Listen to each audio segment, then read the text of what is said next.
Madame, Monsieur, bonsoir et bienvenue à tous. L'agence de notation Moody's vient de rendre public un rapport. Un rapport qui indique que le Cameroun, le Rwanda et la Côte d'Ivoire sont les 3 pays d'Afrique au sud du Sahara qui résisteraient mieux au choc d'une éventuelle crise économique. Une information qui laisse voir que les perspectives sont ou pourraient être intéressantes pour ces États. C'est-à-dire que certaines conditions réunies pourraient permettre à ces États africains de mieux se développer. Faut-il, parmi les facteurs de développement ou d'émergence de ces États africains, compter les institutions financières internationales?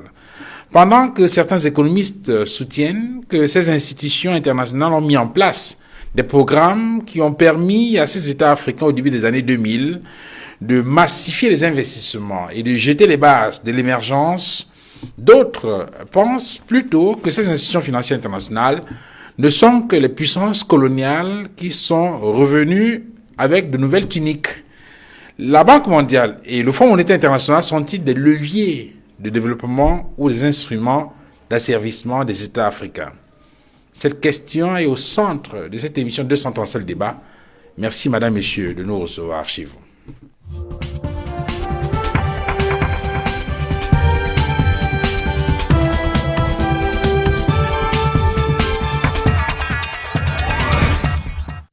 Plateau 237 le débat ce soir, le docteur Basilikine Demilep, bonsoir. Bonsoir. Merci d'être venu sur le plateau de 237. C'est moi qui vous remercie pour votre invitation et je dis également bonsoir à nos téléspectateurs. Vous êtes économiste, vous êtes enseignant à l'Université catholique Saint-Jérôme de Douala. Et je dois insister que vous êtes surtout inspecteur général, c'est-à-dire que vous coordonnez les activités économiques des 3 établissements académiques, voilà, ouais, des 3 établissements qui constituent cette Université catholique Saint-Jérôme. Tout à fait, voilà. À fait. Merci infiniment d'être venu sur ce plateau. Encore une fois, merci pour l'invitation. Maître Serge Simon Kakak, bonsoir. Bonsoir Duval.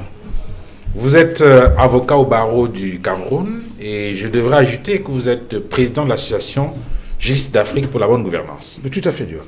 Merci d'être venu sur ce plateau. Merci, mais permettez-moi de saluer les nombreux téléspectateurs de Kinox Télévision et surtout tous mes co-panélistes. Merci. Martin Mazi, bonsoir. Bonsoir, merci M. Duval. Merci d'être venu. C'est moi qui vous remercie. Vous êtes économiste, mais j'aime bien préciser que vous êtes banquier. C'est cela, exactement cela. Et on parle des banques aussi ce soir. Merci beaucoup. J'espère pouvoir donner le maximum que je peux pour essayer de clarifier, d'éclairer nos téléspectateurs, à qui je dis d'ailleurs bonsoir. Docteur Georges Edimon Mongori, bonsoir. Bonsoir. Merci d'être venu une fois encore sur ce plateau. Merci de m'avoir invité. Je suis très flatté d'être assez souvent avec vous. C'est un plaisir. J'aime toujours préciser que vous êtes enseignant, en tout cas vous n'avez jamais cessé de l'être. Vous avez été pendant plusieurs années enseignant à l'ISEC, c'est l'école des sciences économiques et commerciales de l'université de Douala. Et vous êtes également juriste spécialisé dans le droit des organisations. Et vous avez également à votre actif beaucoup d'ouvrages sur le plan économique. Absolument, merci. Beaucoup d'ouvrages. Alors, messieurs, je vous propose, avant de rentrer dans le vif du sujet, Maître Simon Serge Kakak, de baliser un tout petit peu. C'est vrai que lorsqu'on parle des institutions financières internationales, il y en a plusieurs. Mais peut-être qu'on devrait davantage zoomer sur celles qui sont considérées comme les plus importantes à l'échelon international aujourd'hui, notamment le FMI et la Banque mondiale, non? Oui, merci Duval. Permettez-moi de dire d'entrée de jeu que de mon point de vue, lorsqu'on parle aujourd'hui des institutions financières internationales, je pense principalement aux institutions de Bretton Woods. Ça veut dire le Fonds monétaire international et le groupe de la Banque mondiale, qui, soit dit en passant, est aujourd'hui constitué de 5 agences, 5 filiales. Parce que lorsqu'on parle du groupe de la Banque mondiale, sachez qu'il y a déjà la Banque internationale pour la reconstruction et le développement, la BIRD, qui est la première institution du groupe de la Banque mondiale, qui a été créée le même jour que le Fonds monétaire international. Il y a une deuxième institution qu'on appelle l'Association internationale pour le développement. En anglais, on dit AID. Et il y a une troisième institution qui est une filiale du groupe de la Banque mondiale, c'est la Société financière internationale qui est dédiée au financement du secteur privé. Et naturellement, il y a une quatrième institution qu'on appelle le CIRDI, c'est-à-dire le Centre international de règlement des différends liés aux investissements. Et il y a une cinquième institution qu'on appelle l'Agence multilatérale de garantie des investissements. Voilà un peu les principales institutions qui travaillent à l'échelle planétaire. Et bien entendu... Et ce qui nous intéresse davantage ce soir, c'est les institutions financières de Bretton Woods, les institutions de Bretton Woods, oui, tout à fait. Donc c'est ce que je dis. J'ai dit le groupe La Banque mondiale, parce que quand on dit Banque mondiale, c'est un peu péjoratif. Ouais. La bonne terminologie, la bonne sémantique, c'est le groupe La Banque mondiale qui est constitué de 5 institutions que je venais de citer. Okay. Et à côté donc de ça, il y a le Fonds monétaire international. Bon, et lorsque nous parlons donc des institutions de Bretton Woods, justement, il y a une date qui est historique. C'est la date du 22 juin 1944. Parce que c'est à cette date-là que les puissances, certaines puissances, j'allais dire impérialistes, pour ne pas dire colonisatrices, se sont retrouvées à Bretton Woods pour créer donc, pour adopter ce qu'on avait appelé à l'époque les accords de Bretton Woods. Mais là, on a sorti la Seconde Guerre mondiale. Oui, c'était pratiquement sorti la Deuxième Guerre mondiale. Donc retenez cette date, le 22 juillet 1944. Les accords de Bretton Woods sont conclus et un an après, le 26 décembre 1945, c'est le jour-là que la BIRD, c'est-à-dire la Banque internationale pour la reconstruction du point, est créée en même temps que le Fonds monétaire international. Bon, mais il faut dire, ça c'est très important, qu'en réalité, tout cela, l'initiative qui avait été prise à l'époque, avait été inspirée par 2 grands économistes. Je suis entouré des brillantissimes économistes ici, mais c'est leurs dévanciers qui ont fait ce travail, qui a inspiré les puissances. Il y a eu, il y a John Maynard Keynes, et naturellement, il y avait un deuxième économiste qu'on appelait Harry White. C'est les deux qui ont fait ce travail, qui a inspiré les créateurs des institutions de Bretton Woods. Ça, cela devait être dit pour mieux planter les décors. Maintenant, pour rentrer dans les missions, il faut comprendre que à l'origine, lorsqu'on... Peut-être avant de rentrer dans l'émission, je ne sais pas si quelqu'un voudrait ajouter quelque chose sur ces institutions, parce qu'on a bien indiqué qu'en dehors de ces institutions financières internationales, je vais dire les plus importantes, le groupe La Banque mondiale et puis le Fonds monétaire international, on aurait pu élargir sur d'autres structures qui ont pratiquement des missions semblables. Je ne sais pas, Dr Basilikine, il y a au niveau du continent africain la Banque africaine de développement et peut-être la Banque européenne d'investissement, entre autres, sont des structures qui travaillent à l'échelon international sur des questions semblables, non? Oui, les institutions multilatérales, c'est celle que Maître a indiqué. Bon, à ça, il faut ajouter la Banque de l'Union européenne, aujourd'hui, qui intervient beaucoup dans les financements, les financements au prétendu développement des pays sous-développés. Et puis, je voudrais simplement compléter que, à la suite de Maître Kaka, qu'en réalité, c'est les États-Unis qui, sortant vainqueurs du conflit de la Deuxième Guerre mondiale, ont voulu organiser le monde économique à venir, et les autres, les 5 membres permanents du Conseil de sécurité nationale. Du Conseil de sécurité étaient là juste pour approuver et accompagner la puissance américaine naissante. Je voulais juste apporter un détail par rapport à ce que le docteur Basilikine vient de dire. Vous savez, lorsque l'initiative est prise en 1944, l'ONU n'existe pas encore en fait. Donc c'est un détail très important. Mais je suis d'accord avec lui que c'était en réalité une initiative américaine. Okay. Et donc ça c'est très important. Alors Martin, peut-être pour... Non, enfin ce que je peux éventuellement rajouter, c'est qu'il faut comprendre que pour le Fonds monétaire international, il est créé justement pour essayer de contrecarrer l'autre partie après la guerre, c'est-à-dire que la partie allemande, Italie, Japon. Donc c'est en cela qu'est créé le Fonds monétaire international, qui était constitué de 44 pays. J'ajouterais aussi qu'à côté... Ça, c'est dans le sillage donc, de la guerre froide qui commence à se dessiner en Europe. En fait, il faut comprendre que l'instrument monétaire continue à être quelque chose de très important. Justement, il parlait de Keynes tout à l'heure. Keynes fait partie de ceux qui pensent que la monnaie a un rôle fondamental à l'économie. Donc, lorsqu'il crée le Fonds monétaire international, c'est justement pour être à mesure de piloter de façon globale et unilatérale l'économie mondiale à travers donc des politiques monétaires efficaces. Donc il faut le comprendre, il faut le dire aujourd'hui que la controverse sur la monnaie n'est pas quelque chose qui est né du franc CFA, par exemple, mais c'est des choses tellement importantes que bien avant que nous naissons, ces débats étaient importants. Et les Américains, les États-Unis, ayant justement cette possibilité, ont mis en place le FMI, qui a certainement des missions à peu près identiques par rapport à la Banque mondiale, mais vous verrez que le Fonds monétaire international n'a pas autant de démembrements. Parce qu'en dehors des 5, vous avez d'autres types, d'autres structures, des institutions financières. Parce qu'il ne faudrait pas qu'on pense que ces IFI-là ne concèdent et s'arrêtent qu'à la Banque mondiale et au FMI. Vous avez par exemple la Banque européenne d'investissement qui joue un très grand rôle. Mais ce que je voudrais faire constater ici, c'est que vous verrez toujours qu'il y a quelque chose qui apparaît tout le temps, c'est-à-dire le développement. Et donc vous voyez que tous ces pays, bien avant, avaient compris que pour que les pays sortent, pour que les pays se développent, il faut qu'il y ait des banques qui puissent être capables de soutenir les économies dans la durée. Donc on sort du cadre banque commerciale qui sont là pour financer le moyen terme et le court terme vers des banques de développement qui certainement ont des moyens relativement plus importants à des durées aussi plus importantes. Et cette parenthèse est importante.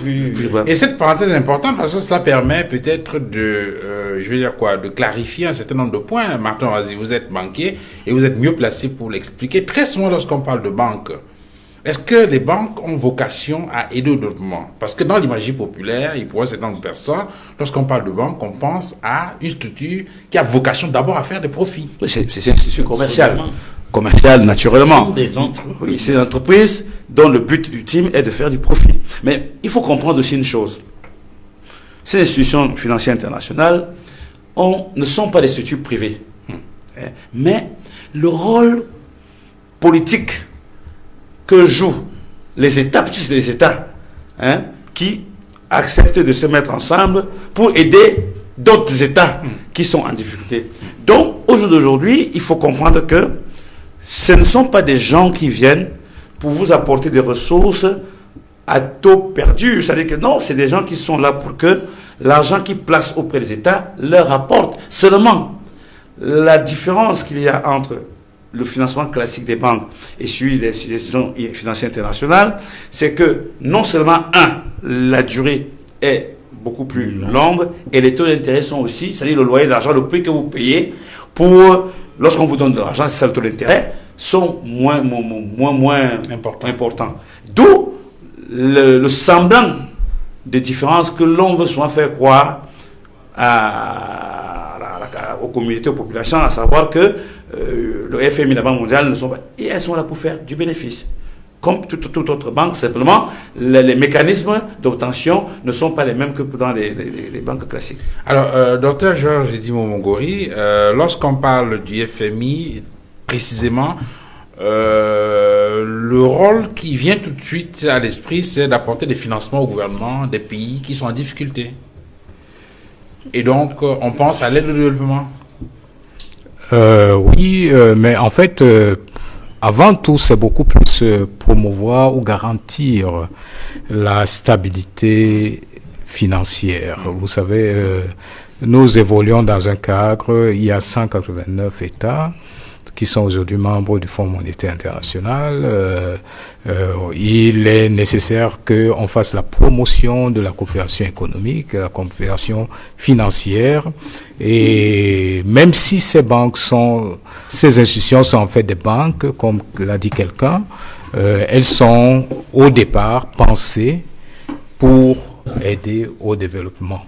Mais elles sont également pensées, parce qu'il faut le dire, on ne le dit pas souvent assez, pour travailler dans le sens d'une sorte d'unipolarisation de l'économie mondiale. Et au départ, l'idée était surtout d'endiguer la menace soviétique. Donc, les pays occidentaux, organisés autour des États-Unis, décident de couper le pont à l'Union soviétique et de créer donc pour les pays en développement et les pays qui sont affaiblis par la guerre une institution qui les accompagne de manière à présenter le capitalisme comme la forme idoine de politique de développement. En fait, ça c'est l'idée maîtresse, endiguer la menace soviétique au moment où la guerre froide va commencer. Merci. Alors, mais lorsqu'on vous écoute, Dr Georges Diongo, le sentiment qu'on a, c'est qu'on est encore fondamentalement dans le sillage des règlements de la guerre et de la gestion d'une éventuelle bipolarisation qui s'annonce avec notamment la menace communiste, comme vous avez indiqué. Mais pourtant, il y a un autre courant de pensée qui se développe dans le sens de présenter ces institutions-là comme une sorte d'instrument de néocolonisation. Est-ce que ça peut être les deux en même temps? Oui, c'est les deux en même temps. En fait, ce qu'on ne dit pas assez, c'est que, en fait, véritablement, ce que nous appelons indépendance, que d'autres appellent, en fait, la décomposition des appuis coloniaux, qui se met en place autour des années 1960, a permis certes l'émergence des États dits indépendants, mais ce qu'il faut surtout souligner, c'est que ce mécanisme a permis le transfert d'autorité, un transfert d'autorité totale vers les institutions internationales que sont le Fonds monétaire international, la Banque mondiale, l'Union européenne. À l'époque, on parlait de la communauté économique européenne. Mais vu sous cet angle-là, ça veut dire qu'il doit y avoir un problème, parce que si on regarde sur le plan chronologique, on voit très bien que ces institutions financières internationales sont mises en place au sortir de la guerre. Oui. On est en 1944 et 1945. Oui. Or, ces indépendances dont vous parlez, c'est les années 60. Oui. Si on reste sur cette théorie-là, cela veut signifier clairement qu'il y a une mutation des missions. Oui, il faut retenir que... Si il y a une mutation des missions, cela veut dire qu'au départ, dans la constitution, la charte, la mise en place de cette structure-là, c'était pas fondamentalement la mission, non? Il faut bien retenir que la décolonisation commence un peu plus tôt que ça. C'est-à-dire qu'il y a des gens qui mettent en place des réflexions dans le tiers-monde, axées vers qui a développé dans ce sens-là, axées vers l'ouverture vers la gauche. C'est la gauche, en fait, qui permet la décolonisation de manière théorique, qui explique ce qui se passe et qui donne tout le courage et tous les moyens aux États africains et autres de se libérer.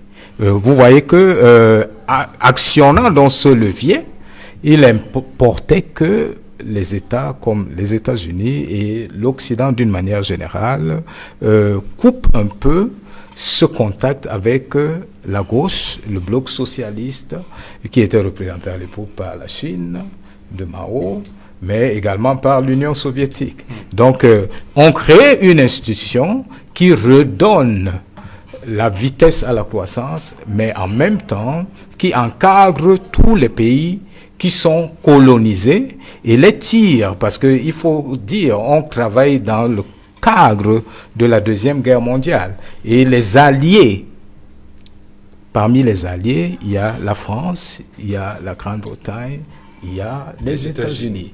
Ils travaillent ensemble et ils vont continuer ensemble. Ils vont mettre en place cet instrument ensemble. Il faut noter qu'un Anglais est à la base, John Maynard Keynes, et un Américain, Harry White. Donc la collaboration, elle est là. Il s'agit de créer un monde unilatéralement orienté vers un seul centre de gravité, donc un monde, une économie unipolaire organisée autour des États-Unis avec la valorisation totale du dollar et la création donc des droits de tirage spéciaux qui sont adossés toutes sur le dollar. Donc tous ces équipements, tous ces outils qui sont mobilisés, les facilités de toutes sortes sont indexés sur le dollar essentiellement. Donc il s'agit de mettre en place la primauté du libéralisme et d'accompagner tous les pays en développement vers le même sentier.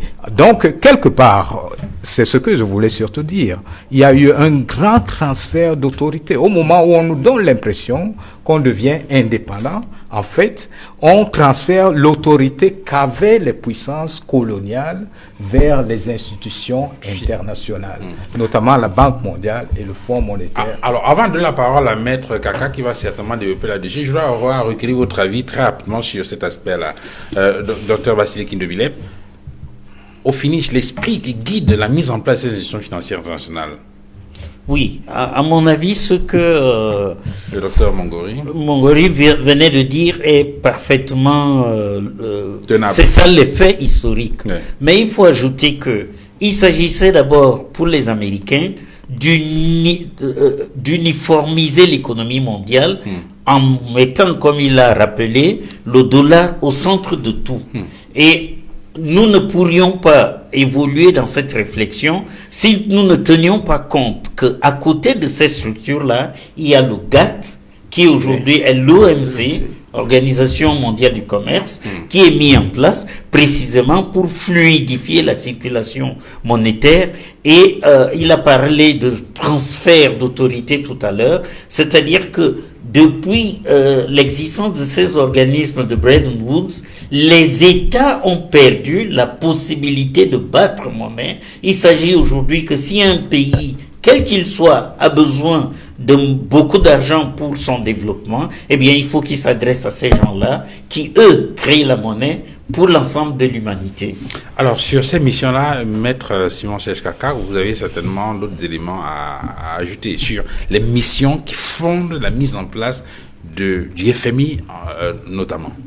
Non, Duval, avant de revenir de manière spécifique sur les missions du Fonds monétaire international telles que définies par l'accord qui crée le FMI en son article 1er, permettez-moi de revenir un tant soit peu sur ce que le docteur Mongori venait de développer avec beaucoup de brillance. Mais je vais quand même enrichir en disant qu'en fait, historiquement, il faut noter qu'en 1944, nous tendons vers la fin de la Deuxième Guerre mondiale. Et effectivement, il y a deux choses qui sont en train de se développer. Il faut mettre en place une nouvelle ordre économique mondiale. Et naturellement, il faut définir les bases de la décolonisation. Et naturellement, les États-Unis veulent jouer un rôle de premier plan dans ces deux missions, dans ces deux choses. C'est pour ça justement que c'est les États-Unis qui prennent l'initiative de la création, j'allais dire, de ce système multilatéral de gouvernance, pour ne pas dire de régulation de l'économie mondiale. C'est le premier paramètre. Le deuxième paramètre maintenant, même le fameux dossier de la décolonisation, il ne faut pas perdre de vue que les États-Unis, qui étaient une puissance anticolonialiste, a joué un rôle dans la décolonisation. Absolument. Et c'est ça qui justifie deux choses en ce qui concerne, par exemple, ce qu'on appelait à l'époque l'Afrique équatoriale française et l'Afrique occidentale française. C'est ça qui motive la France à convoquer, je crois, du 31 janvier au 8 février, la fameuse conférence de Brazzaville. En 1944. Et naturellement, c'est dans la foulée que la France fait adopter sa la Constitution de la 4e République, le 26 octobre 1946. Et vous allez lire dans les dispositions de cette Constitution, c'était une disposition spécifique qui mettait en place ce qu'on avait appelé à l'époque l'Union française. Voilà le bas de la décolonisation. Et maintenant... Mais maintenant, sur le rôle des États-Unis, puisque vous essayez de démontrer justement que les États-Unis sont au centre de la mise en place de ces institutions financières internationales, mais parallèlement, vous indiquez qu'ils jouent un rôle important dans la décolonisation. Le rôle qu'elles ont attribué aux États-Unis dans la décolonisation, c'est un rôle de facteur favorable à la décolonisation. Tout à fait, mais ce que je suis en train de dire, justement. Okay. Et maintenant, lorsque en s'appuyant sur le droit à disposer...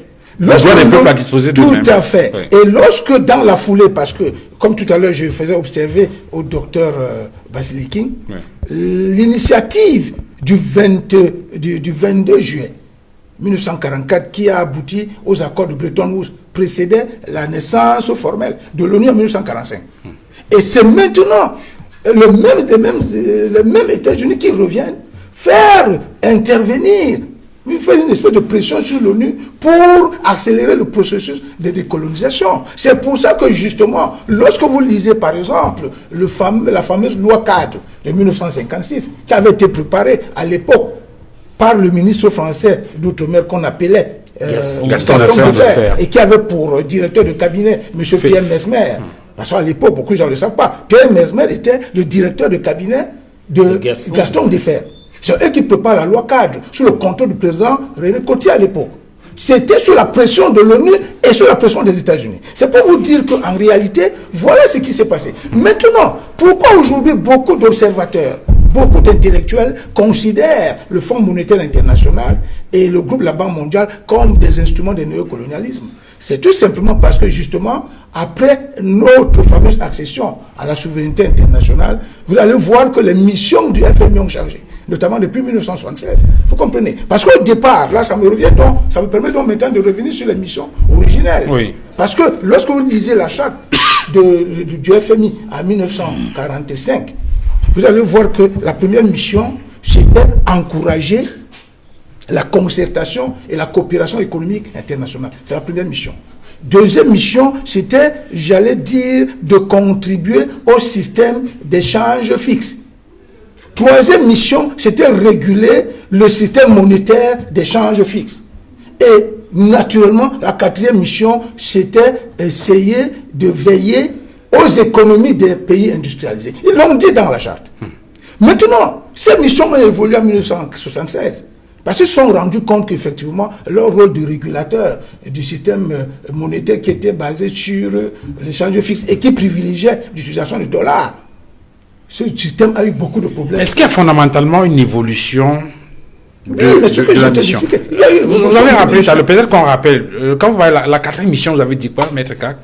Ils avaient dit clairement la protection des économies industrialisées. Ils l'ont dit. Alors, comment il faut comprendre ça? Quand on dit protection des économies industrialisées, est-ce que ça ne sous-entend pas que dans le cadre de la décolonisation, il faut mettre en place des mécanismes dans le sens justement de la protection de ces économies-là? Mais bien sûr.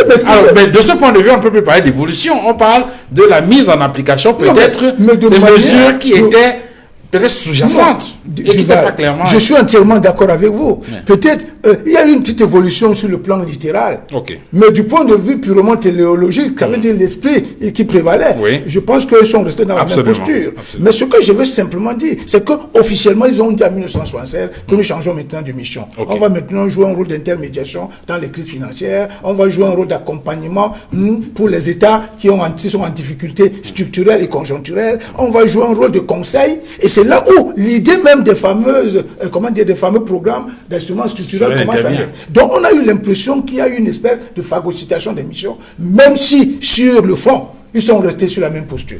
Alors vous êtes, quelle est votre analyse sur cette question, Martin Mbazié? Est-ce qu'effectivement vous sentez qu'au moment de mettre en place ces institutions financières internationales, il y a déjà l'idée de cet asservissement, de ce projet d'asservissement, entre autres des États africains, où vous pensez qu'il y a c'est le contexte qui a permis l'évolution, je veux dire, mutation des missions? Non, ça paraît évident que c'était dans l'esprit, ouais. Fondamentalement parlant. C'est-à-dire que la domination de l'économie mondiale par les États-Unis est un principe fondamental de toute leur politique. Tout ce qui peut converger vers la domination américaine, la protection de la suprématie américaine. Alors, moi, ce qui m'interpelle aujourd'hui, c'est de voir à quel point, je ne sais pas si on peut appeler ça de la naïveté, mais je pense quand même que ça va de soi. Tout le monde le voit, on n'a pas besoin d'être économiste pour comprendre que c'était un système tout pensé et bien pensé. Et ce système s'adapte par rapport aux conjonctures. C'est-à-dire que de 1976, il y a un changement parce que l'économie mondiale change, parce qu'il y a eu la crise. Donc, qu'est-ce qu'il faut faire? Donc, en fait, le choc pétrolier de 1973, qui est à l'origine de ces mouvements-là, n'est qu'un prétexte pour mettre en mouvement. Un prétexte pour mettre en mouvement. Et puis pour, justement, mettre tous ces pays-là qui étaient déjà dans la sauce, comme on dit souvent, au Cameroun, de continuer, parce qu'en réalité, c'est un piège. Les IFI sont un piège. Je vous rappelle qu'il y a aujourd'hui des pays qui ont décidé d'en sortir et qui vivent toujours. Vous comprenez? Donc, c'est ces pays-là qui ont adhéré, qui ont donné les possibilités aux IFI de leur marcher dessus et de leur poser les contraintes dont ils ne sont pas capables de supporter. Je pense que nous devons aujourd'hui être lucides. Pour dire quoi? Pour dire que il est clair que nous avons besoin des ressources pour nos investissements. Mais est-ce que pour autant nous avons fait une rétrospection pour voir une sorte d'évaluation? Oui, parce qu'en réalité, une fois que vous y entrez, j'espère que vous vous souvenez de 1984, comment le Cameroun y est entré, vous savez. Donc, je pense que 86. 86. Merci, maître Kakak. C'est-à-dire que le politique a un rôle. On vous a dit ici, on nous a dit dans la définition que c'est des structures non privées. Et donc, quand on dit non privées, c'est quoi? C'est des étatiques. Et quand on dit étatique, c'est-à-dire qu'en fait, les Américains ont voulu, en dehors du politique, c'est-à-dire de l'ONU, créer d'autres structures qu'on n'appelle pas ONU, mais qui ont la suprématie financière et monétaire. C'est de ça qu'il s'agit. Donc pour moi, au jour d'aujourd'hui, nous ne pouvons pas dire que ces structures, ces institutions n'ont pas servi. Mais tout porte à croire que c'est à dessein. Et que lorsque vous y entrez, les contraintes et la manière dont vous êtes cadenassé ne vous autorisent plus à avoir des marges de manœuvre. Pour faire simple, une fois que vous y entrez, vous perdez non seulement la souveraineté monétaire qu'on n'a pas, maintenant, celle économique, elle est aussi perdue. Donc pour moi, c'est quelque chose dont on doit véritablement, au jour d'aujourd'hui, faire comme le Ghana. Le Ghana a commencé, le Ghana n'est pas un pays très riche, mais les Ghanéens ont trouvé que lorsque on a un peu plus de ressources, on peut tout rembourser et puis être un peu plus libre pour privilégier non plus les IFI, mais les relations bilatérales. Alors, ça c'est un chapitre important qu'on devra évoquer normalement dans les solutions. Mais avant les solutions, il faut peut-être faire un diagnostic précis. En balisant tout à l'heure, ça nous a permis de voir les missions de ces institutions-là et de voir comment il y a eu une mutation des missions. Mais maintenant, sur la question centrale même, le docteur Idio Mongori, est-ce qu'aujourd'hui, avec la mission, je veux dire, en observant le bilan de ces institutions financières internationales en Afrique, est-ce qu'on peut se dire que l'Afrique en a tiré quelque chose? Ben écoutez, beaucoup l'ont déjà dit avant moi. J'aime bien revenir sur la terminologie même. En fait, la Banque mondiale veut dire Banque internationale pour la reconstruction et le développement. Reconstruire qui? Quelqu'un a parlé d'une 4e mission. Reconstruire qui? Reconstruire l'Europe. L'Occident. L'Occident. En faisant quoi? En mettant de l'argent. À l'époque, c'est 11 milliards de dollars qui correspondraient aujourd'hui à peu près à 120 milliards de dollars qui ont été mobilisés dans le cadre de ce qu'on appelait souvent le plan Marshall. Le plan Marshall qui était là pour donc reconstruire, relancer, remettre en place les infrastructures qui avaient été défaites, etc., etc., etc. Vous voyez que c'est assez clair qu'il s'agit, au sortir de la guerre, de rebâtir des économies qui sont industrialisées, parce qu'en fait, elles sont déjà en train de s'industrialiser, ou elles le sont même déjà. Les États-Unis n'ont pas fait la guerre. Il n'y a pas eu de la guerre aux États-Unis. Ils ont appuyé. Donc, ils n'ont pas souffert. Ils ont pu capitaliser suffisamment d'argent pour aider leurs alliés à continuer la route. Maintenant, quand tout est mis en place, quelqu'un a parlé de 1976, je dirais plutôt, tout en soulignant que oui, c'est exact, mais il faut plutôt, à mon avis, voir les deux chocs pétroliers. Le premier qui intervient en 73-74, le deuxième en 79-80. Ces deux chocs pétroliers vont multiplier en fait le prix du baril de $2,5 à tout d'abord $15, ensuite à $35. Ce qui, naturellement, va renchérir le coût de l'énergie au nord. Quand ça renchérit le coût de l'énergie au nord, eux, ils pensent directement à mettre en place, à revoir donc toute la régulation monétaire. Tout le système monétaire est revu. On crée ce qu'on appelle aujourd'hui la financiarisation de l'économie. Donc, on crée de nouveaux instruments, on valorise le dollar, on met en place des politiques désinflationnistes qui vont permettre, en fait, aux États-Unis qui, eux-mêmes, comme l'ensemble des pays européens, font face au renchérissement des factures énergétiques qui leur permet donc d'avoir suffisamment d'argent par devers elles pour continuer la route. Maintenant, la conséquence est claire. Il manque de l'argent un peu partout. Nous parlons de la décennie de manque de financement, les années 80. Il n'y a pas d'argent. Personne n'a de l'argent suffisamment.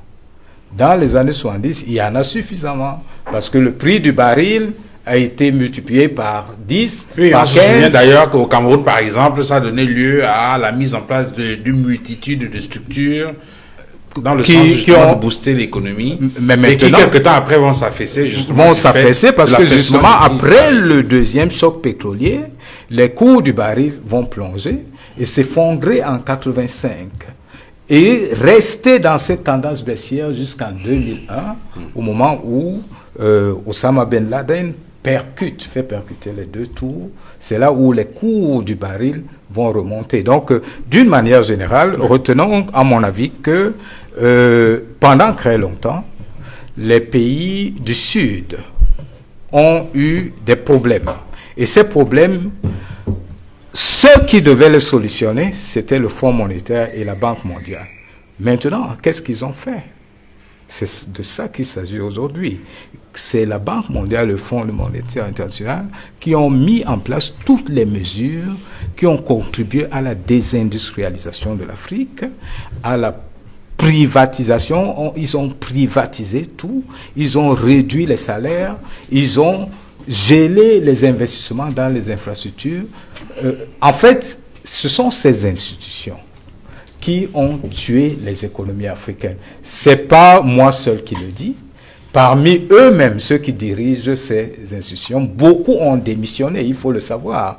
Beaucoup d'Américains, d'économistes de haut vol se sont révoltés, ont trouvé que ces politiques ne servaient qu'à détruire les économies en développement. C'est un point de vue que vous partagez, docteur? Oui, absolument. Et tout à l'heure, quand j'ai évoqué le GATT et l'OMC, c'était pour dire qu'en réalité, c'était un plan, une vision qui est stable. C'est vrai que les Américains ont des think tanks qui leur permettent de préparer l'avenir. En fait, en 1945, les États-Unis ont unilatéralement décidé que le développement économique et le bien-être matériel seraient limités à l'Europe occidentale, au continent nord-américain, à l'Australie, à la Nouvelle-Zélande et accessoirement au Japon et à la Corée. Pourquoi? Parce que le Japon et la Corée sont à la porte de la Chine et qu'il convenait de contrer la Chine parce que le communisme c'était l'ennemi du capitalisme ainsi que... Exactement. Permettez que je vous... C'est donc un projet qui vise essentiellement à, à contenir les effets de la uniformiser les flux économiques mondiaux et maîtriser en les faisant contrôler, vous utilisez le bon mot, par les Américains. Et n'est-ce pas, quand vous posez la question qui est le fond même de notre est-ce que ces institutions financières internationales ont permis à l'Afrique un temps soit peu de pouvoir en tirer? La réponse est catégorique, c'est non. Non et non. Parce que on n'a pas connaissance. Avant de répondre à la question, je voudrais rappeler quand il a parlé de transfert d'autorité, n'est-ce pas? Jusqu'en 1945, chaque État pouvait battre monnaie, c'est-à-dire en fonction de ses besoins, ce qu'on a appelé la politique des grands travaux, quand c'est Mussolini qui a inauguré ça, quand il y avait des difficultés dans le pays, on créait la monnaie, on faisait faire des routes, des ponts, et ça donnait de l'argent au pays, et ça boostait l'économie. Une sorte de keynésianisme avant le temps. Voilà. Aujourd'hui, toute la création monétaire pour la planète, d'après les Américains, devrait être assurée par les organismes de Bretton Woods, accompagnés d'une dizaine au maximum de banques privées qui participent effectivement à cette activité-là. Ne perdons pas cela de vue. Maintenant, est-ce que, pour répondre à votre question, est-ce que ces organismes ont contribué au développement? La réponse est non. On ne connaît nulle part. Les lois statistiques sont formelles. Il n'y a pas un seul pays au monde qui se soit développé en empruntant. Parce que pour se développer, on crée la monnaie autonome, ce qu'on appelle la monnaie domestique, et on finance l'économie, et c'est comme ça que le développement arrive. Mais si vous allez vous endetter chez quelqu'un pour vous développer, sachez, comme le président Kennedy l'a dit en 1962, chaque dollar américain donné en aide aux pays pauvres rapporte 3 dollars aux États-Unis. N'est-ce pas? Je prends un exemple simple. Le Cameroun, par exemple, parce que c'est notre pays, c'est celui que nous connaissons le mieux, a besoin de construire son port en eau profonde de Kribi. Eh bien, il va trouver les Chinois. Je parle des Chinois pour pas qu'on pense que je suis contre l'Occident. Il va trouver les Chinois et voilà. Nous avons besoin de 700 000, 700 000, je sais plus. 10 milliards d'euros. De 10 milliards d'euros pour construire le port en eau profonde. Qu'est-ce que les Chinois font? La Banque centrale chinoise imprime bas monnaie pour 10 milliards. Et la Banque centrale prête à Exim Bank China à un taux bas. Et Exim Bank va prêter aux banques chinoises, lesquelles vont financer les entreprises chinoises qui vont venir chez nous avec leur ciment, avec leur fer, avec leurs ouvriers. Vous voyez que cette aide a d'abord profité à la Chine et ensuite seulement elle va venir nous. Et une fois que le port est terminé, pendant 25 ans, il faudra qu'on rembourse la dette. On enrichit 2 fois le prêteur. Donc la solution. Avant d'arriver sur la solution, lorsque là. vous faites ce développement-là, on voit qu'en réalité le problème c'est l'endettement.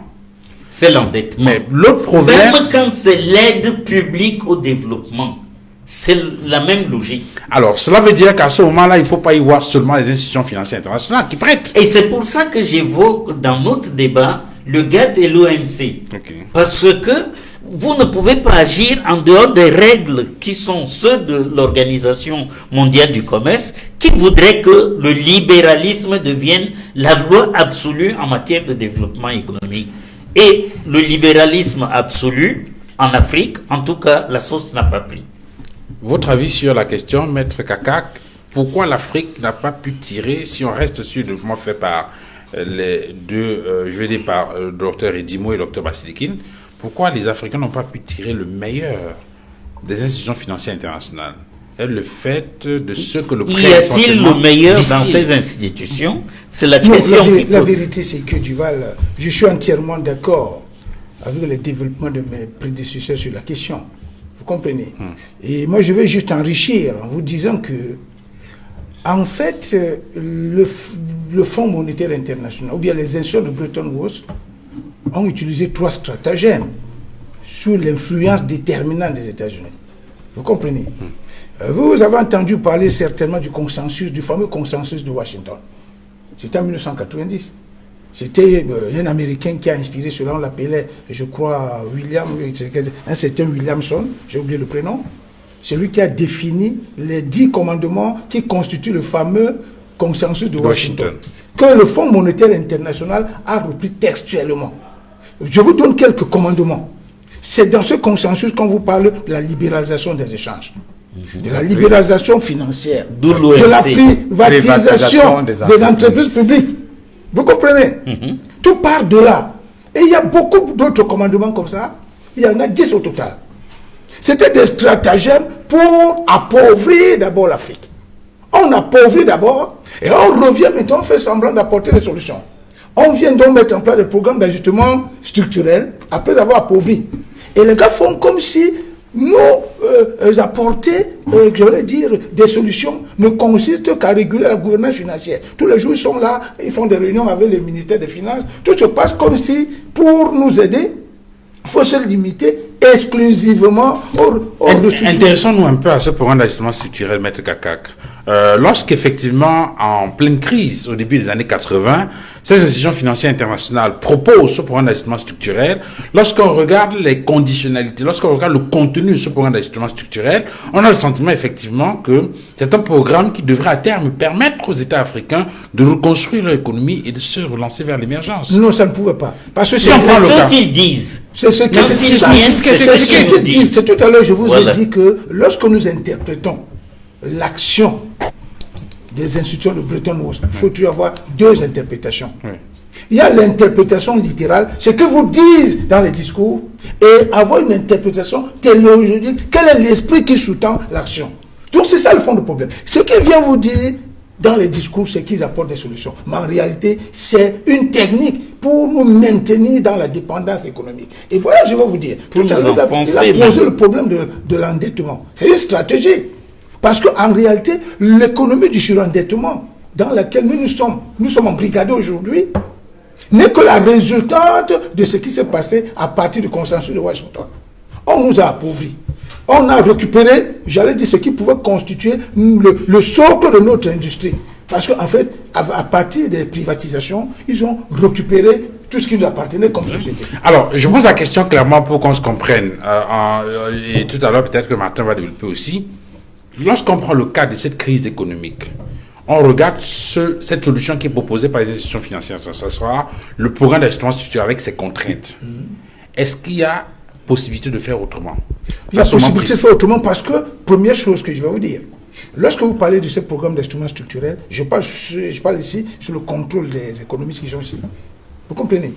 La première chose qui sautait à l'œil nu, c'était une espèce d'inadéquation entre le contenu, les mesures contenues dans ce programme et nos réalités spécifiques. Vous comprenez? Tout s'est passé comme si les gars s'asseyaient dans leur bureau à Washington. Ils prescrivaient des ordonnances qu'ils imposaient, j'allais dire, à tous les malades à travers le monde. Mais Maître Kakak, lorsqu'on prend par exemple la question, lorsqu'on fait le diagnostic, on se rend compte par exemple que l'État dépense beaucoup d'argent. La solution inévitable, c'est qu'il faut réduire les dépenses de l'État. C'est peut-être si on prend cet exemple-là. Non, mais ce n'est qu'un petit volet. Le vrai problème de notre pays, c'est que, en fait, dans la coopération, ou bien dans la relation, parce que je préfère parler de relation, non de coopération, dans la relation que nous avons entretenue avec les institutions de Bretton Woods, tout s'est passé comme si ces Occidentaux ont utilisé, j'allais dire, ces institutions pour estomper à tout jamais tous nos outils qui pourraient nous permettre de conquérir notre indépendance économique.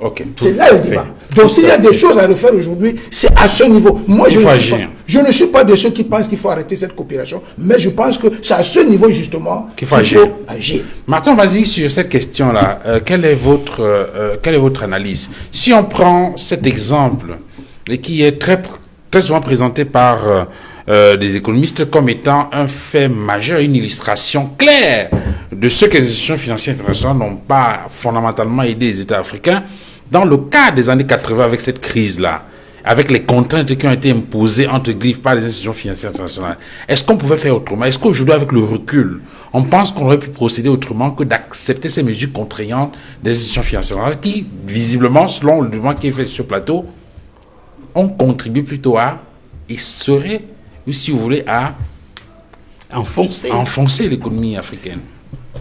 En réalité, ce qu'il faut noter ici est que les multiples plans qui ont été mis en place ont échoué. On part du plan d'ajustement structurel pour être pays pauvre très endetté. Vous comprenez? Et voyez-vous, ce qu'il faut noter ici est que l'impression que nous avons aujourd'hui, c'est comme si on nous avait tous mis dans une sorte de carcan où on ne voit plus rien. Vous comprenez? C'est-à-dire que moi j'ai toujours pensé ça. que, en dehors de tous les aspects de la vie d'un pays, il y a d'abord, lorsque un Américain ou un Anglais pense la mise en place du FMI, la Banque mondiale et toute cette batterie de mesures, c'est parce que cette personne-là aime d'abord son pays. Et en aimant son pays, elle fait tout pour que ce qu'elle propose soit bénéfique pour son pays. Mais que s'est-il passé? La crise, on n'était pas les seuls à être en crise. Je vous rappelle quand même qu'il y a des pays qui, je ne sais pas s'ils existaient, en 80, des pays comme le Rwanda, il y a des pays africains de l'autre côté, qui aujourd'hui, sans avoir le FMI, sans avoir tous ces plans, s'en sortent mieux. 30 ans, 40 ans après. Donc, le véritable problème aujourd'hui, c'est de dire que nous avons dormi. C'est-à-dire que vous ne pouvez pas nous faire croire que c'est parce qu'il y a eu la crise qu'on était obligé de tout fermer. Non. C'est que nous avons bradé nos entreprises. Et là, vous faites allusion à la question de la privatisation. Mais bien évidemment. Parce que ces institutions financières internationales ont justement fait observer... Je vais vous dire, monsieur Duval, vous allez voir la subtilité qui est là, c'est que ils ont fait exprès de nous amener, de nous contraindre à fermer. Oui. Pendant qu'on nous demandait en même temps de réduire les salaires et de réduire le personnel, donc de baisser la consommation. Et une fois que vous fermez une usine qui est censée vivre au moins 50, 40, voire 100 ans. Oui, c'est-à-dire qu'il n'y avait pas à arrêter, puisque la conjoncture, ce n'était que conjoncturel. L'économie, c'est des cycles, c'est des plus, c'est des moins, ça va, ça vient. Donc, pourquoi nous, au Cameroun, on a tout fermé? Et le piège, c'est quoi? C'est qu'une fois qu'on se retrouve dans la situation d'aujourd'hui, et étant donné que la raréfaction de l'argent, la crise financière, comment faire pour reconstruire? On va faire comment? On est obligé, on est à genoux, on fait comment?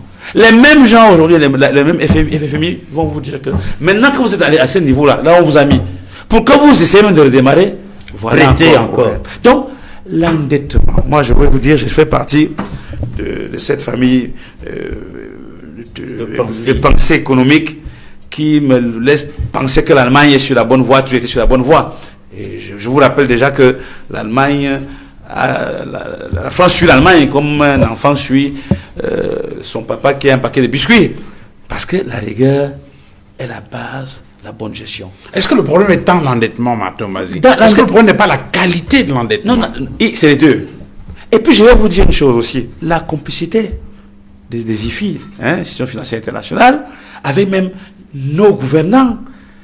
Parce que, voyez-vous, malgré la mauvaise gestion de ces fonds, de ces ressources, le FMI, la Banque continue toujours à nous donner de l'argent. Alors qu'à un moment donné, lorsque vous avez quelqu'un qui vous démontre qu'il n'est pas à la hauteur de ce que vous lui confiez, vous pouvez arrêter. Lorsque vous allez Est-ce qu'on ne peut pas dire ça autrement? C'est-à-dire que, malgré tout, nous continuons à demander de l'argent. Non, c'est un piège. Nous ne sommes pas, on ne prête qu'aux riches. Vous comprenez? Le FMI et la Banque mondiale ne peuvent pas prêter de l'argent à ceux qui ne peuvent pas rembourser. Donc, c'est un cycle infernal.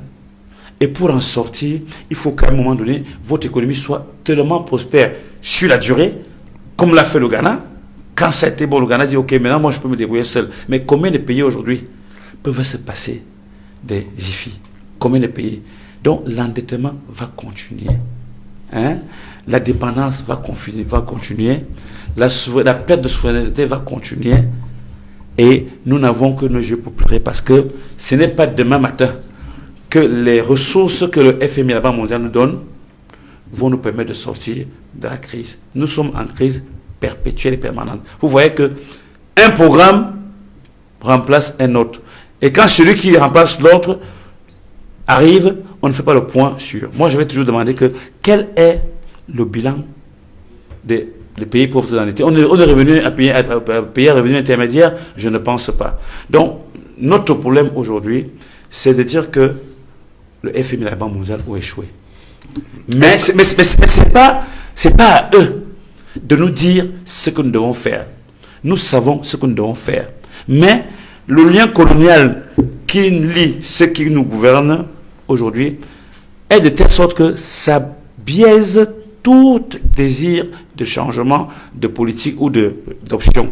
Les options que nous sommes en train de prendre aujourd'hui ne sont pas celles-là parce qu'elles ne peuvent pas nous permettre de sortir de la situation. Sur cette question-là, quand vous dites que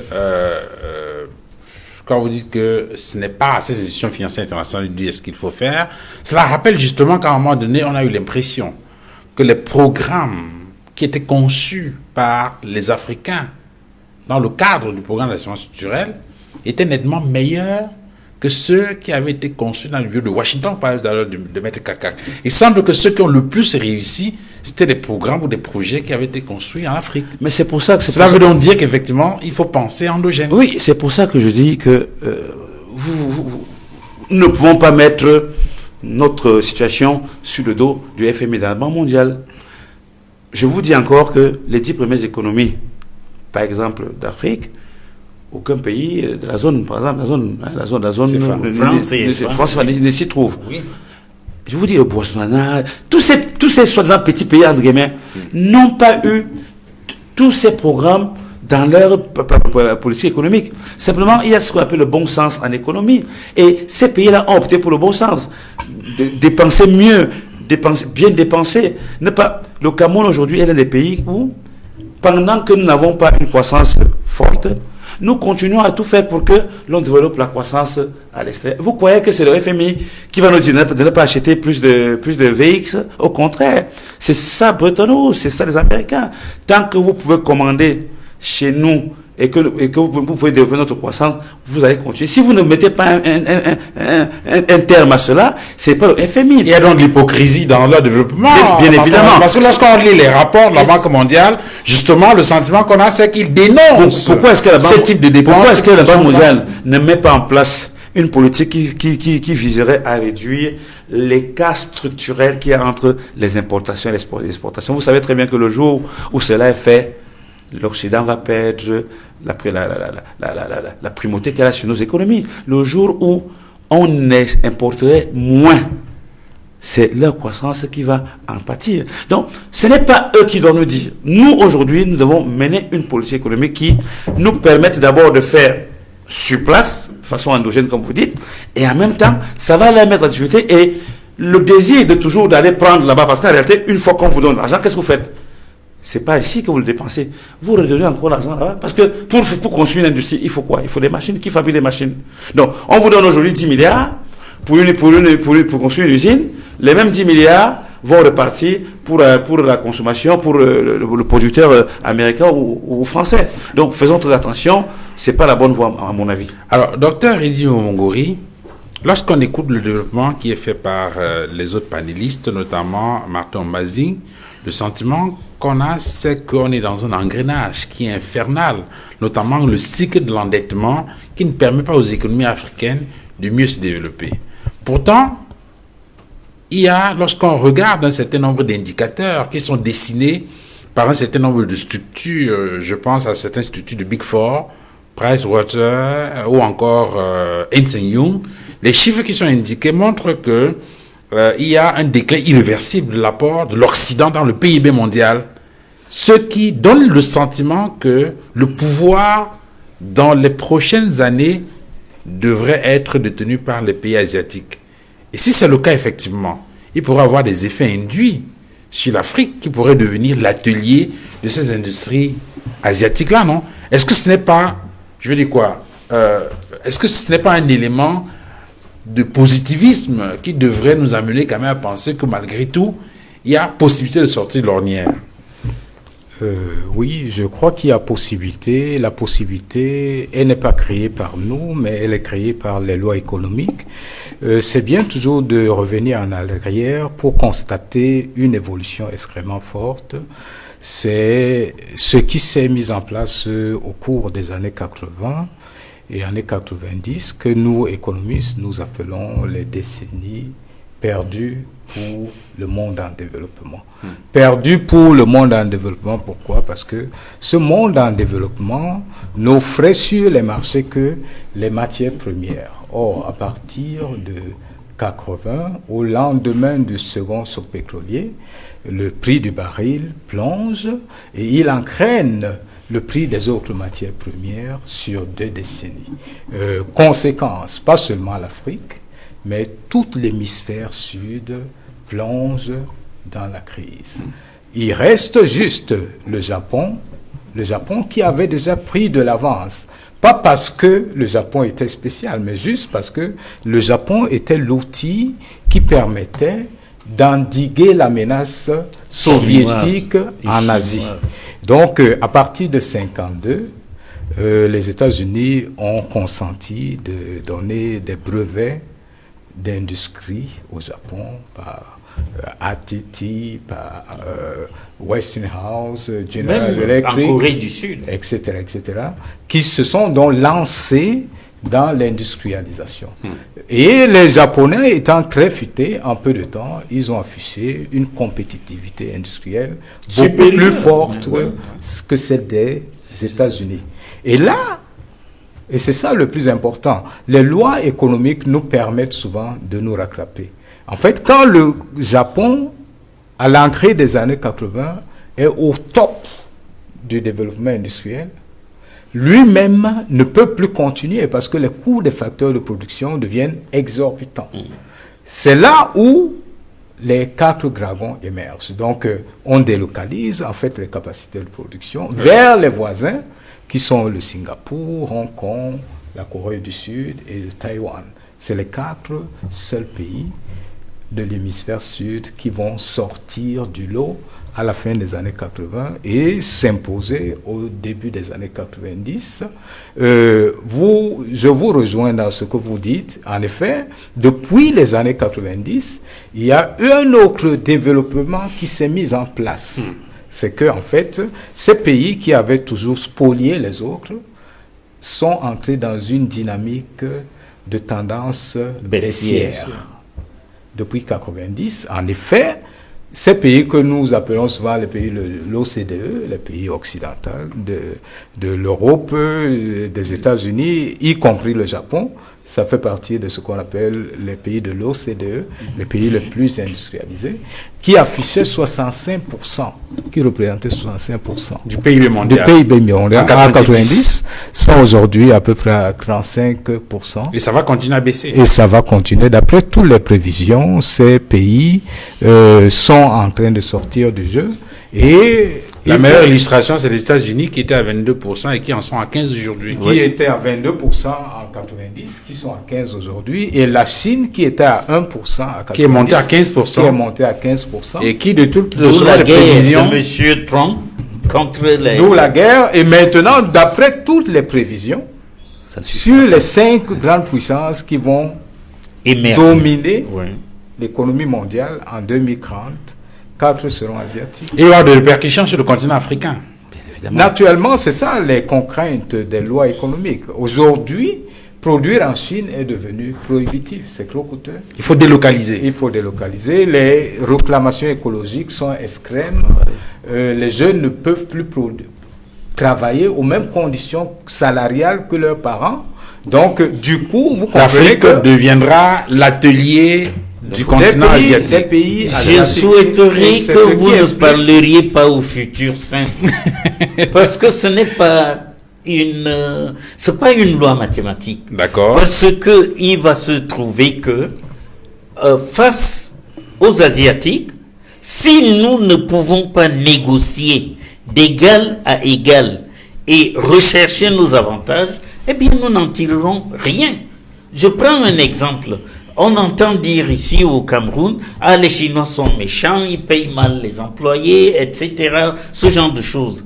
Il y a une banque camerounaise qui a une agence en Chine, au moins une. Vous pensez que ce banquier camerounais en Chine peut s'amuser à mal payer ses collaborateurs chinois? Non. Mais chez nous, le gouvernement laisse faire. Quand l'étranger vient en Afrique, il donne le salaire qu'il veut.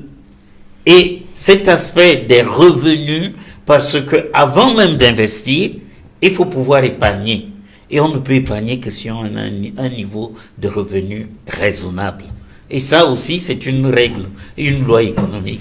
Alors, puisque nous sommes en train d'explorer les solutions maintenant, il y a donc de meilleur, je veux dire quoi, un avenir meilleur qui se dessine avec notamment cet aspect-là, docteur Edimo? Absolument, pas nécessairement parce qu'on a fait mieux, mais parce que en fait, ce sont les lois qui s'imposent. D'accord. C'est-à-dire que les coûts de facteurs de production sont les critères discriminants pour tout investisseur.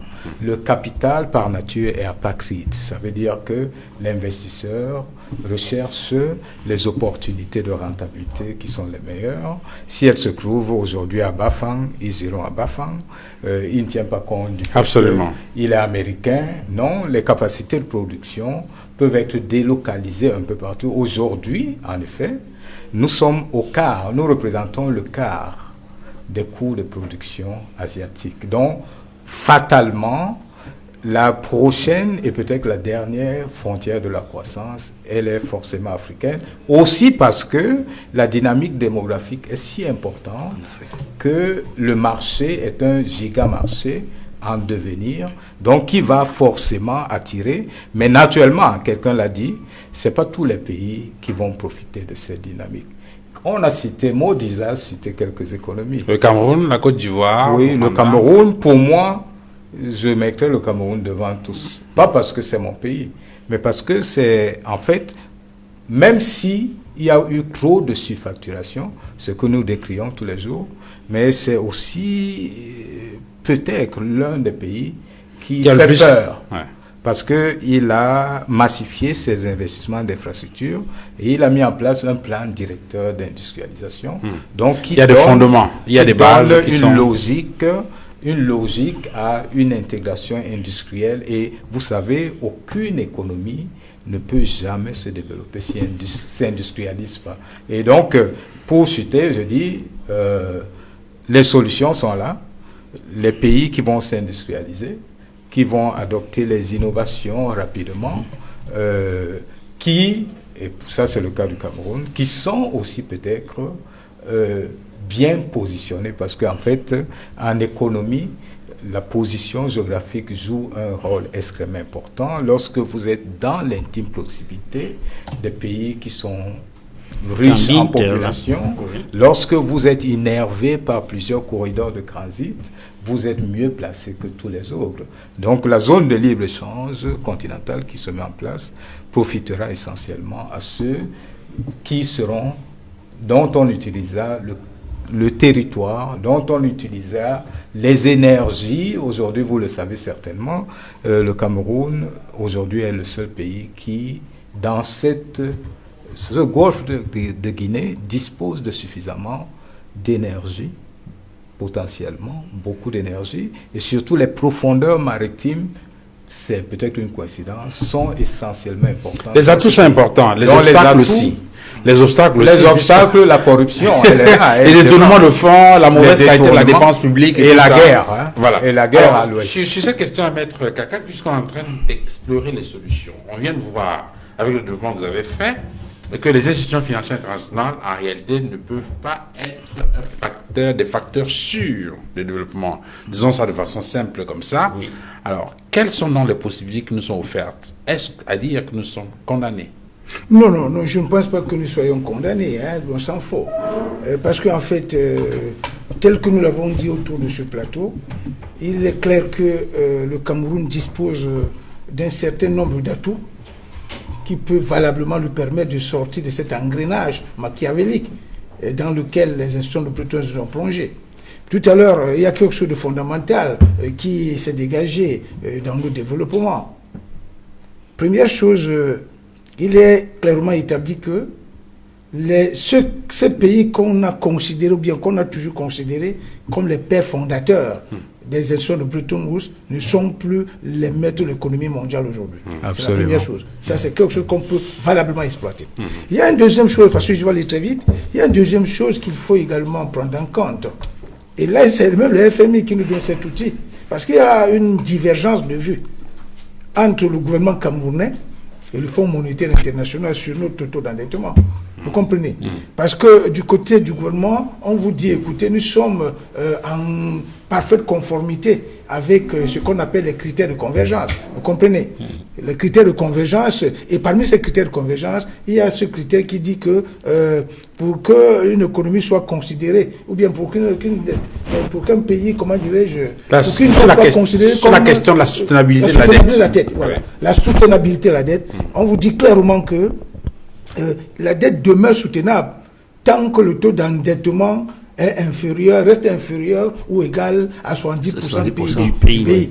Et le gouvernement a de dire, voilà, nous sommes seulement à 32-33%. Ça veut dire donc, que nous sommes encore de la marge dans le limite de la soutenabilité. Vous comprenez? Le FMI estime qu'il y a un problème, même si cette dette, sur le principe, c'est-à-dire si l'on s'en tient au respect des critères de convergence, même si cette dette demeure soutenable, il n'en demeure pas moins que la dette, quand vous contractez vos dettes là, cette dette est mal utilisée, cela pose un problème. La qualité de la dette. Et on pose le problème de l'opportunité de la dette. Parce qu'en réalité, nous on s'endette pour tout et pour rien aujourd'hui. Vous comprenez? Cela amène donc que nous autres aujourd'hui, si les Camerounais veulent vraiment changer, si les Camerounais veulent sortir de ce problème de l'économie du surendettement, on peut valablement trouver des stratégies pour sortir de là.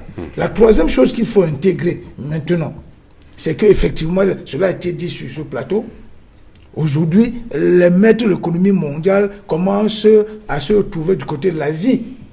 Cela veut dire que la politique de diversification des partenariats que le président Biya a commencé à implémenter il y a pratiquement une décennie aujourd'hui doit être maintenue. Donc si nous maintenons... Et même approfondi. Donc on peut négocier parce que cette histoire où le Cameroun était considéré comme la chasse gardée de quelqu'un, je pense que c'est une histoire qui est aux oubliettes aujourd'hui. Aujourd'hui, avec la diversification des partenariats qui a été implémentée par notre gouvernement, nous pouvons l'exploiter de manière optimale, pour ne pas dire exponentielle, de manière à tirer avantage. Mais à ce niveau-là, il faut que nos dirigeants fassent preuve de patriotisme lorsqu'ils vont négocier ces partenariats. Alors, pour qu'on ne déshabille pas Saint-Pierre pour habiller Saint-Paul. Tout à fait. Donc, je pense que effectivement, c'est une question de volonté politique. Si nous avons des dirigeants qui font preuve de patriotisme, qui font preuve d'amour pour la patrie camerounaise, je suis convaincu que nous avons tous les outils nécessaires pour sortir de l'auberge. Quelles sont les solutions qui peuvent être envisagées maintenant qu'il est établi, Dr Bassili Kindevilep, que les institutions financières internationales, notamment le groupe de la Banque mondiale, le FMI, ne peuvent pas être les meilleurs facteurs de développement du continent africain? Écoutez, moi je pense que du point de vue de la gouvernance intérieure, il y a un certain nombre de choses qu'il faut revoir impérativement. Le niveau des revenus. Parce que nous avons, nous, au Cameroun, un niveau de revenus qui fait qu'on vit dans la misère. Et quand on vit dans les besoins primaires, on est incapable d'avoir une vision à long terme et d'élévation de soi. Donc, il faut revoir cet aspect des choses. La deuxième chose, c'est que le système financier tel qu'il est implémenté chez nous ne peut pas fonctionner parce que vous voyez, même l'Union européenne qui a la Banque centrale de l'Union européenne, la BCE, chacun des pays de l'Union européenne a gardé sa banque centrale. En France, il y a la Banque de France. En Angleterre, l'Angleterre est en train de se retirer. En Allemagne, il y a une structure interne. Le fait que le sort économique de nos pays sont confiés à une structure internationale dans laquelle les décisions sont, pour ainsi dire, prises à l'unanimité, eh bien c'est un facteur bloquant très important. On l'a vu la dernière fois quand il fallait dévaluer. Quelqu'un a dit, s'il fallait dévaluer pays par pays, le Cameroun ne devrait pas dévaluer. Et cependant, si ça arrive, nous allons être embarqués dans le même bateau. Donc, revoir le problème des revenus, se sortir du franc CFA et du système actuel, de manière à ce qu'on se dote des moyens de politique intérieure économique vraiment efficace. Et enfin, et dernière chose, améliorer la gouvernance. Parce que même si vous avez des revenus, même si vous avez des gens compétents, tant qu'il n'y a pas de règles, tant qu'il n'y a pas de déontologie dans la manière de gérer le bien public, eh bien, on ne va pas bien loin. Les Chinois se sont sortis simplement parce qu'il y a eu la rigueur du Parti communiste chinois qui a fait que, qui que ce soit, quand vous avez fauté, vous avez été sanctionné.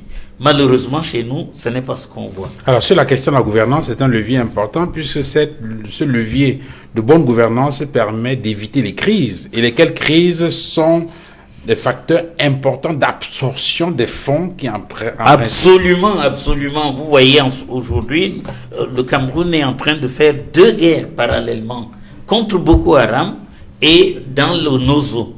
Et c'est malheureux, parce que nous n'avons déjà pas beaucoup de ressources. Si on doit soustraire de ce qui devrait financer les laboratoires dans les universités ou dans les hôpitaux, si pour faire l'autoroute Douala-Yaoundé, on en parle depuis 8 ans et rien n'avance, c'est bien parce que on doit en même temps consacrer beaucoup de moyens, beaucoup d'énergie à la gestion de la sécurité.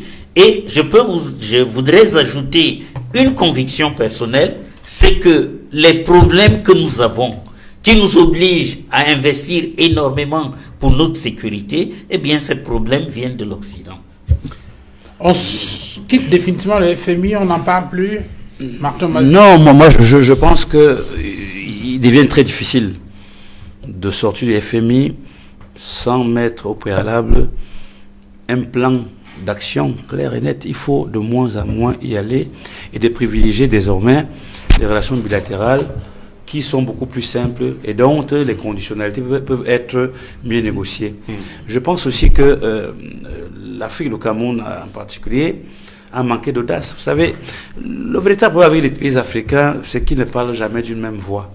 Vous savez, tout le programme monétaire et financier qu'avait voulu mettre en place le feu colonel Kadhafi, c'était la porte de sortie. C'était la porte de sortie des institutions financières internationales. C'était la porte de sortie. C'est-à-dire qu'il est anormal que pendant que vous voyez la multiplicité de tous les plans de développement, toutes les banques de développement, toutes les choses de développement qui sont créées aux États-Unis, en Europe, il y en a au moins une vingtaine. Il n'y a pas que le FMI, il n'y a pas que la Banque mondiale.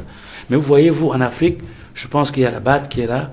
La BAD est un point c'est tout. La BDE. La BDE, c'est... Qu'est-ce qu'ils font? Alors que les IFI, quand vous regardez bien, ont cadenassé tous les compartiments de l'activité économique. Ils ont commencé par dire que nous allons soutenir les pays qui sont à revenus intermédiaires, les pays qui peuvent avoir la capacité de rebondir. Après, ils ont trouvé qu'on était tellement mauvais qu'on est parti des pays à revenus intermédiaires pour être pays pauvreté. Ils ont aussi créé une structure qui est là pour accompagner. Et puis, comme ils ont compris qu'on va après crier pour dire que mais comment vous ne faites que faire des affaires avec l'État, ils ont créé la SFI pour soutenir le secteur privé. Donc, pendant que nous normons, ces gens-là travaillent. Et ils s'adaptent, ils ont une capacité à s'adapter aux évolutions de la vie économique du monde. Donc moi je pense que nous devons au contraire, à travers toutes les situations qui ont été faites ici, sur l'avenir. L'avenir, c'est-à-dire quoi? C'est la formation. Il faut qu'on ait des populations bien formées. Il faut travailler sur l'éducation. L'éducation parce que, voyez-vous, c'est ceux qui seront à la page lorsque ces investissements directs étrangers vont arriver, qui pourront attraper. Si aujourd'hui nous avons une bonne formation, nous consacrons des fonds importants pour bien l'éducation, la recherche. Et je vous disais la dernière fois que je trouve encore pas très ambitieux le fait que le budget qui est consacré, un pays qui veut gagner l'avenir ne peut pas consacrer le montant du budget qui est réservé à la recherche.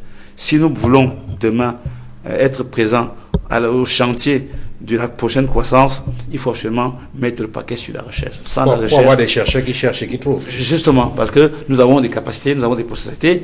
La seule chose qu'il nous faut, c'est d'avoir une recherche qui nous permette d'entrer dans le secteur secondaire qu'est l'industrialisation. Et vous avez lâché le mot, Martin Mazzi, et j'imagine que c'est également un levier important pour vous, docteur Georges Didier Omongori, l'industrialisation. Oui, absolument. L'industrialisation, c'est en fait aucun pays ne s'est développé sans industrialisation. Ce n'est pas possible. C'est lorsque vous produisez des agrégats à forte valeur ajoutée, des services à haut contenu d'intelligence que vous pouvez vous repositionner positivement dans la division internationale du travail. En fait, il est question de s'intégrer dans les chaînes de valeur et de tenter une remontée en gamme dans ces chaînes de valeur. Donc, c'est tout. Mais il n'y a pas une industrialisation sans énergie. Absolument. Donc, à la base, il faut des stocks d'infrastructures suffisamment importants. C'est des autoroutes, c'est des ports. Je crois que c'est ce socle qui fait l'industrialisation, qui crée la base de l'industrialisation. C'est ce qui est en train d'être fait au Cameroun aujourd'hui.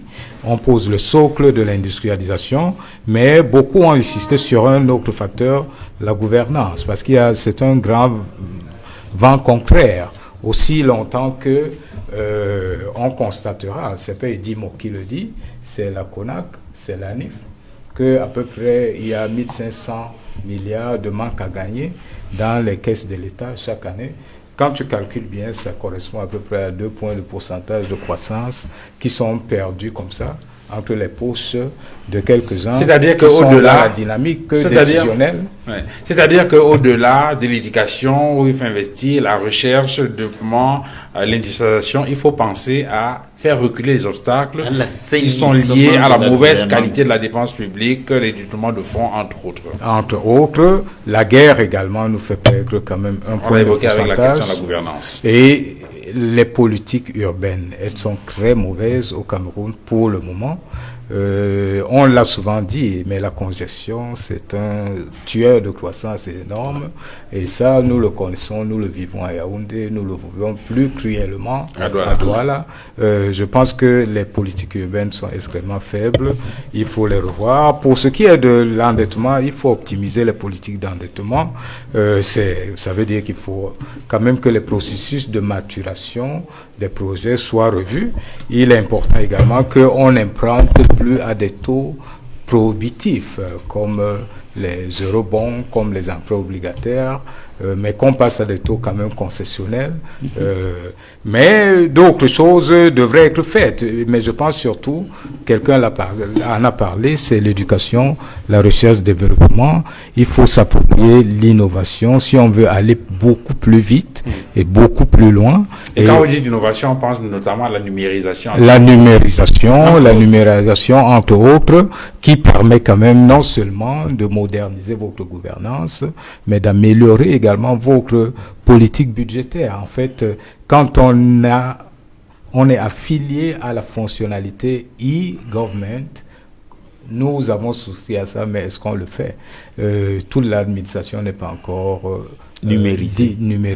Il faut que ce soit numérisé pour qu'on perde les recettes budgétaires, les recettes fiscales, les faux salaires, etc. Donc, en fait, il faut numériser aussi parce que la numérisation nous permet de nous approprier l'innovation, parce qu'en fait, la force principale derrière la croissance, c'est l'innovation. Voilà, les pays qui vont vite sont ceux qui peuvent innover rapidement. Alors on sort d'émission, Maître Kakak, vous n'êtes pas pour l'abandon définitif du FMI et la Banque mondiale. Vous pensez qu'il faut revoir un tout petit peu peut-être les conditionnalités et nos conditions de relation avec ces institutions? Je pense qu'avec l'exégèse de cette coopération que nous venons de faire ici, j'en suis arrivé à penser que nous avons tous les outils nécessaires en ce moment pour sortir définitivement de cette affaire.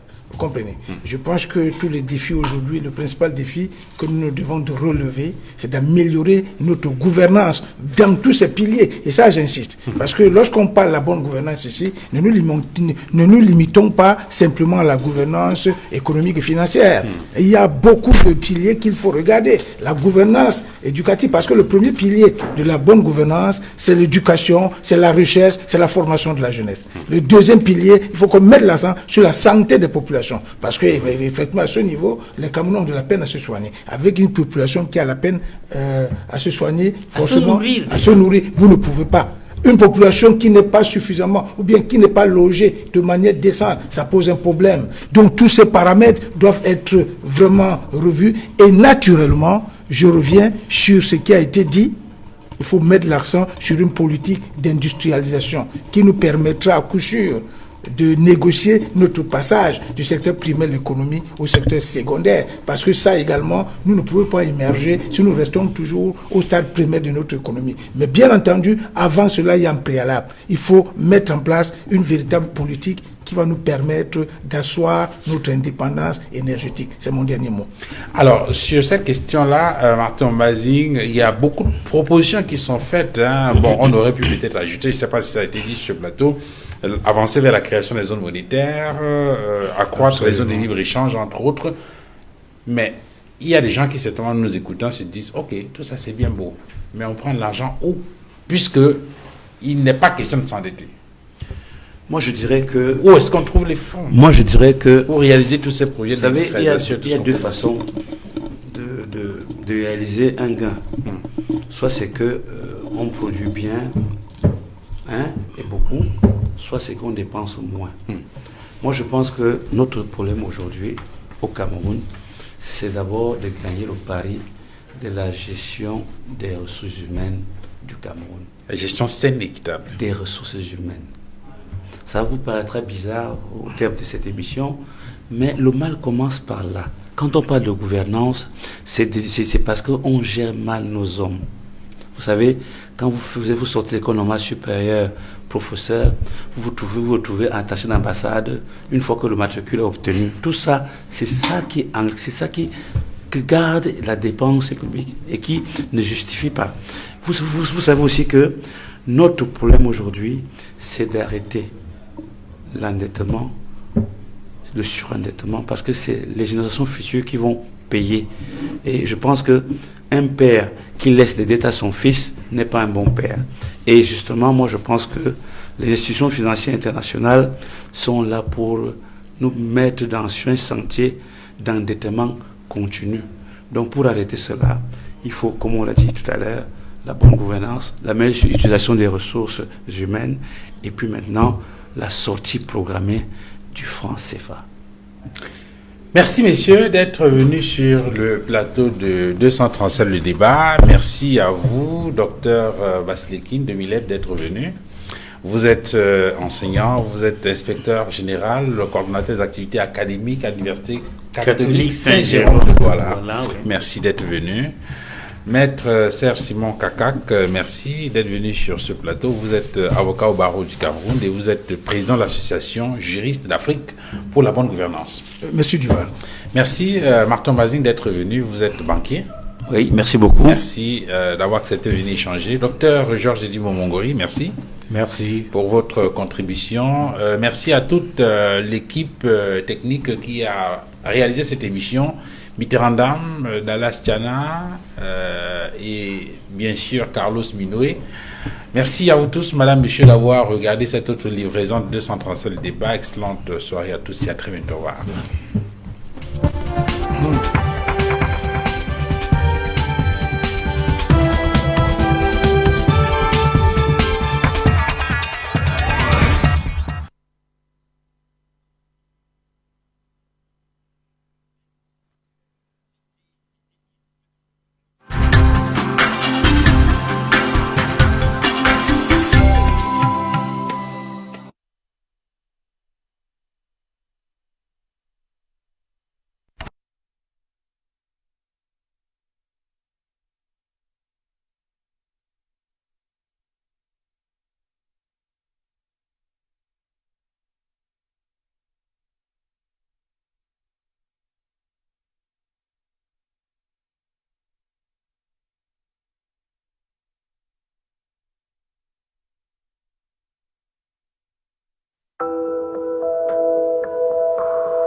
L'absence de naissance d'un bébé entre un homme et une femme qui vivent régulièrement ensemble s'apparente à la stérilité.